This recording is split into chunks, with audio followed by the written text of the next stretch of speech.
कुछ ऐसे केसेस भी आए थे, लोगों ने आरोप लगाया कि वैक्सीनेशन होने के दौरान जो है मौत हो गई या ऐसे। नमस्कार दर्शकों, मैं संदीप सिंह पखाला, आप देख रहे हैं आधार न्यूज हरियाणा। हेल्थ अपडेट आपके लिए लेकर आए हैं एक विशेष कार्यक्रम, और इस कार्यक्रम में हर बार आपको नए एक्सपर्ट से, डॉक्टर साहब से मिलवाते रहेंगे और हेल्थ से संबंधित अपडेट आपको देते रहेंगे। जिस तरीके से कोविड-19 लगातार पिछले 1 साल से बढ़ता आ रहा है और साथ के साथ इसकी दूसरी लेयर जो वो तेजी से बढ़ रही है, और पूरे भारतवर्ष की मैं बात करूं तो पिछले एक दिन में 1 लाख के करीब जिस तरीके से केसेस आए हैं, और पूरी सरकार जो है इससे भयभीत है, हर आम आदमी इससे भयभीत है, और वैक्सीनेशन का काम जो है जोरों शोरों से चल रहा है, और 8 से 9 लाख के लगभग जो है वैक्सीनेशन हो चुकी है। तो अब जिस तरीके से हृदय रोग से संबंधित व्यक्ति हैं वो जानना चाहते हैं कि क्या वो वैक्सीनेशन करवा सकते हैं, क्या वैक्सीनेशन करवाना उनके लिए ठीक है। तो इस बारे में आज हम बातचीत करने वाले हैं एक एक्सपर्ट से जो हमारे साथ जुड़ने वाले हैं, doctor Aviraj Chaudhary, MD DM हृदय रोग विशेषज्ञ, सर्वोदय अस्पताल से। उनसे जानेंगे कि उनका क्या कुछ कहना है, वैक्सीनेशन हृदय रोगियों के लिए कितनी महत्वपूर्ण है। डॉक्टर साहब नमस्कार। नमस्कार डॉक्टर साहब, हृदय रोगियों के लिए ये वैक्सीनेशन कितनी महत्वपूर्ण है, इसके बारे में बताएं। देखिए, जैसा कि हमने देखा है, पिछले साल के डाटा देखें तो अधिकतर लोगों में, ऐसे लोगों में ज़्यादा गंभीर परिणाम देखे गए हैं या मृत्यु की दर ज़्यादा देखी गई है जिनको हृदय रोग से, जो किसी न किसी हृदय की बीमारी से ग्रसित है। तो सरकार ने प्राथमिकता के तौर पे ये कहा कि जो हृदय रोगों से ग्रसित है वो 45 वर्ष से ऊपर, और सामान्य जो बाकी पॉपुलेशन है वो 60 से ऊपर हो, तो उनको वैक्सीनेशन करवाना है। हृदय रोगों में जिनमें पहले से हार्ट का ऑपरेशन हो रखा है, एंजियोप्लास्टी हो रखी है, या जिनकी पंपिंग क्षमता कम है, उनमें संक्रमण के बाद में हार्ट फेलियर की संभावना बढ़ जाती है। तो ऐसे लोगों को प्राथमिकता के तौर पर वैक्सीनेशन करने के लिए सरकार के निर्देश हैं। हृदय रोग में जिस तरीके से खून गाढ़ा हो जाता है तो उसको पतला लेने के लिए भी दवाई ली जाती है, तो इस दौरान क्या मेडिसिन लेना और उनको वैक्सीनेशन करवाना उचित रहता है? ये काफ़ी कॉमन जो सवाल है, काफ़ी लोग OPD में भी पूछते हैं कि वो ब्लड थिनर ले रहे हैं और खून पतला करने की मेडिसिन ले रहे हैं, तो उनको वैक्सीनेशन करवाने में कोई परेशानी तो नहीं होगी। वैसे हम ब्लड थिनर को 2 पार्ट में डिवाइड करते हैं, एक एंटीप्लेटलेट होते हैं और एक स्ट्रॉन्ग एंटी कोगुलेंट्स होते हैं। एंटीप्लेटलेट जो हम एंजियोप्लास्टी के बाद में या किसी हार्ट अटैक के बाद में स्टार्ट करते हैं, जैसे एस्प्रिन है, टिकाग्रेलोर है, क्लोपिडोग्रेल है, तो यदि किसी को ये चल रहे हैं तो वो नियमित रूप से वैक्सीनेशन करवा सकते हैं अपनी, किसी विशेष निर्देश की आवश्यकता नहीं है। लेकिन जिनकी वाल्व चेंज हुई है और जिनको वारफेरिन जैसी मेडिसिन चल रही है, तो उसके लिए एक INR एक मार्कर होता है, वो पहले टेस्ट करवा करके यदि 2 या 2.5 से नीचे हैं तो वैक्सीनेशन लगवा सकते हैं। और स्पेशली अपनी वैक्सीन लगवाने के बाद में उस साइट को थोड़ा सा प्रेस करके रखना है कुछ देर के लिए। बाकी वैक्सीनेशन नहीं लगवाने का तो कोई सवाल ही नहीं है। डॉक्टर साहब, इसके कोई साइड इफेक्ट भी है वैक्सीनेशन के? जहाँ तक अभी भारतवर्ष में लगभग 9 करोड़ लोगों को वैक्सीन लग चुकी है। बहुत ही सीरियस एडवर्स इफेक्ट बहुत ही मिनिमल रिपोर्ट किए हैं। ज़्यादातर लोगों को ये देखा गया है कि बुखार है और माइनर एलर्जिक रिएक्शन है, जहाँ पे वैक्सीन लगा है वहाँ पर हल्का सा दर्द है, यही रिपोर्ट में है। और बुखार यदि आ रहा है तो ये एक तरह से अच्छी बात ही कह सकते हैं इसको, क्योंकि ये एक बॉडी का इम्यून रिएक्शन है। एंटीबॉडी जब बनती है तो माइल्ड सा फीवर हो सकता है। इसके अलावा कोई बहुत सीरियस एडवर्स इफेक्ट अभी तक रिपोर्ट नहीं है, तो कह सकते हैं कि वैक्सीन पूर्णतया सुरक्षित है। जी डॉक्टर साहब, पिछले दिनों की मैं बात करूं तो कुछ ऐसे केसेस भी आए थे, लोगों ने आरोप लगाया कि वैक्सीनेशन होने के दौरान जो है मौत हो गई, या ऐसी भ्रांतियां लगातार फैली हुई हैं कि वैक्सीनेशन लगाना हानिकारक है, उससे लोगों की मौत हो रही है। तो इस बारे में आपका क्या कहना है? देखिए, वैक्सीन की वजह से डेथ होना अभी तक ऐसा कहीं सामने नहीं आया है। हालांकि हम माने कि 9 करोड़ लोगों को वैक्सीन लगी है, और 9 करोड़ लोगों में यदि हार्ट अटैक की संभावना ही देखी जाए तो काफ़ी लोगों को हो सकता है हार्ट अटैक नॉर्मल, यदि वैक्सीन नहीं भी लगाई जाए। तो यदि इस दौरान किसी की डेथ हार्ट अटैक से हुई है और उसको वैक्सीन लगी है, तो डायरेक्ट रिलेशन ऐसा अभी तक सिद्ध नहीं हुआ है। ठीक है, तो इसको सिर्फ और सिर्फ वैक्सीन से जोड़ना गलत है। बिल्कुल। जिस तरीके से डॉक्टर साहब कोरोना काल के समय में देखा गया कि हार्ट अटैक के दौरान मरीज काफ़ी समय से अस्पताल नहीं पहुंच पाता है और बीच में कहीं ना कहीं उसे प्राथमिकता दे करके और प्राथमिक उपचार देकर उसे अस्पताल पहुंचाना होता है, तो उसके बारे में आपका क्या कहना है? देखिए, ये हम शुरुआती दौर में देखा था कि एक भय था कोरोना की वजह से कि भाई हॉस्पिटल में जाएंगे तो कोरोना से संक्रमित ना हो जाएं। लेकिन हार्ट अटैक और स्ट्रोक ये बहुत बड़ी इमरजेंसी है, इनकी वजह से बहुत ज़्यादा डेथ होती है। तो हार्ट अटैक को और स्ट्रोक को समय पर पहचानना बहुत ज़रूरी है, क्योंकि इनका इलाज समय रहते नहीं करवाया जाए तो बहुत ज़्यादा नुकसान होता है। तो इसके लिए हार्ट अटैक को पहचानने के लिए सिंपल कुछ लक्षण है, जैसे कि सीने में बहुत भारीपन आना, साथ में पसीना आना और यही दर्द हाथ में जाता है, वॉमिटिंग आना, चक्कर आके गिरना। ऐसे ही स्ट्रोक में है कि हाथ या पैर का सुन्नापन आना और आधे हिस्से का काम करना बंद हो जाना, वॉमिटिंग आना, सिर दर्द होना, ब्लड प्रेशर का बहुत ज़्यादा बढ़ जाना।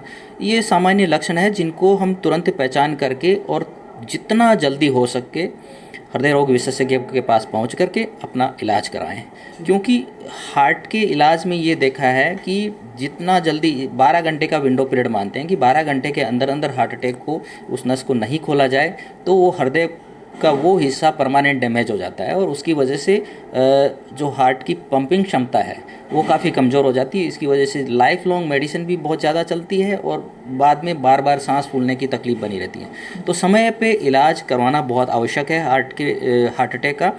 इसके लिए यही है, जितना जल्दी हो सके पहुँचे और कोरोना से संक्रमित होने के डर को दूर रखें।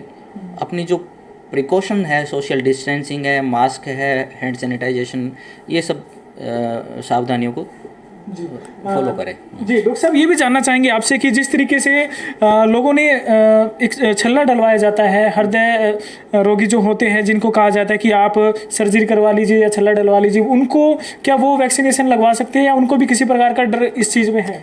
देखिए, वैक्सीनेशन के कोई स्पेसिफिक कॉन्ट्रा इंडिकेशन नहीं, मतलब ऐसा नहीं है कि जिसकी हार्ट की सर्जरी हुई है या एंजियोप्लास्टी हुई है या पेसमेकर लगा है या वाल्व लगा है तो वो अपना वैक्सीन नहीं ले सकते। ऐसा कहीं पे भी नहीं लिखा हुआ है, ना ही ऐसी कोई गाइडलाइन जारी की हुई है। वैक्सीन सबको लगवानी है और स्पेशली उन लोगों को तो आवश्यक है लगवाना, क्योंकि ये देखा गया है कि जब हृदय रोगी को कोरोना संक्रमण हुआ है तो उसके बहुत ज़्यादा दुष्परिणाम देखे गए हैं। तो उनको प्राथमिकता के तौर पे जाकर के लगवाना है, बिना डरे लगवाना है। बुखार, सामान्य एलर्जिक रिएक्शन हो सकता है, उसके लिए आप ऑब्जर्वेशन में रखा जाता है वहाँ पर आधे से 1 घंटे में। यदि फीवर आता है तो सिंपल पैरासिटामोल की टैबलेट प्रिस्क्राइब की जाती है। थोड़ा सा हाइड्रेशन रखें, अच्छे से पानी वगैरह पीते रहें और बाकी निर्भय होकर के वैक्सीन लगवाएं। डॉक्टर साहब, जिस तरीके से आपने कहा कि वैक्सीनेशन के दौरान काफ़ी किसी को प्रॉब्लम भी हो सकती है या कहीं ना कहीं दर्द हो या चक्कर आना या बुखार होना, तो क्या वो वैक्सीनेशन उसको सही माना जाता है कि वैक्सीनेशन सही हुई या कोई ना कोई उसमें दिक्कत होती है? ऐसे लक्षण जब आते हैं। देखिए, सामान्यतः ज़्यादातर लोगों में ये देखा गया है कि वैक्सीन लगने के 12 घंटे बाद में हल्का बुखार और थकान होती है। ये एक बॉडी का, मैंने जैसे पहले भी बताया कि सामान्य रिएक्शन है। जब भी एंटीबॉडी बनती है शरीर में तो माइल्ड सा फीवर आना स्वाभाविक है। तो ये एक तरह से वैक्सीन का इफेक्टिवनेस और एफिकेसी को ही बता रहा है। इसमें ऐसा नहीं है कि भाई कॉम्प्लिकेशन हो रहा है या फिर कोई एलर्जी हो रही है, या इसमें डरने की बात नहीं है।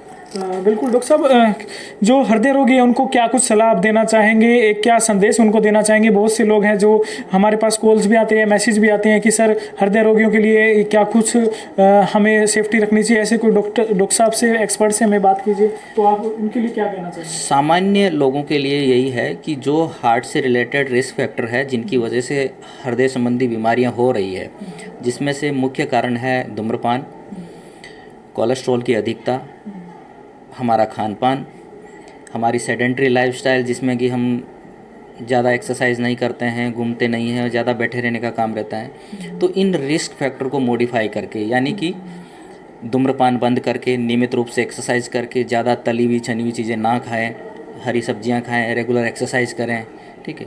ये सब करके हम काफ़ी हद तक हृदय से संबंधित रोगों को कम कर सकते हैं। और यदि किसी को हार्ट अटैक या पहले हुई है तो अपनी दवा नियमित रूप से लेते रहें, चाहे कोरोना से संक्रमित भी हो जाए तब भी अपने हृदय से संबंधित दवाई नियमित रूप से लेते रहें, ब्लड प्रेशर और शुगर को कंट्रोल में रखें। जी डॉक्टर साहब, ये है कि जिस तरीके से कुछ आजकल युवाओं में भी हार्ट अटैक की बीमारियां देखने को मिलती है, छोटे बच्चों में भी इसके लक्षण आ जाते हैं, तो उसके लिए क्या कुछ कहना चाहेंगे? हार्ट बीट तेज हो जाना, तो इस तरह के लिए उनके लिए क्या कुछ कहना चाहेंगे?